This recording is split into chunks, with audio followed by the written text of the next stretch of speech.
একটি মাছ কিন্তু লড়াচড়া করতেছে। তো বন্ধুরা দেখতে পারতেছেন, এই দেখেন একদম এবার বেশিরভাগই নদীর কিন্তু কাতল মাছ আছে। ও যতই লাফালাফি করুক মাছ কিন্তু ছুটবি না নে। দেখতে পাচ্ছেন দর্শক, একদম পদ্মা নদীর কাতল মাছ। তো সামনের দিকে আমার আরও বসে আছে, তো আপনারা ধৈর্য সহকারে ভিডিওটি দেখুন বন্ধুরা। তো যারা এখন পর্যন্ত আমাদের চ্যানেলটি সাবস্ক্রাইব করেননি তারা এখনই চ্যানেলটি সাবস্ক্রাইব করবেন এবং ভিডিওটি যদি ভালো লাগে একটু কমেন্ট করে যাবেন।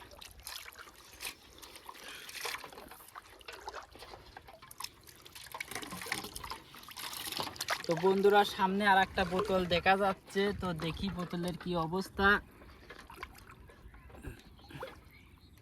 দর্শক দেখতে পারতেছেন আরো একটি মাছ বাঁধেছে, একদম তাজা।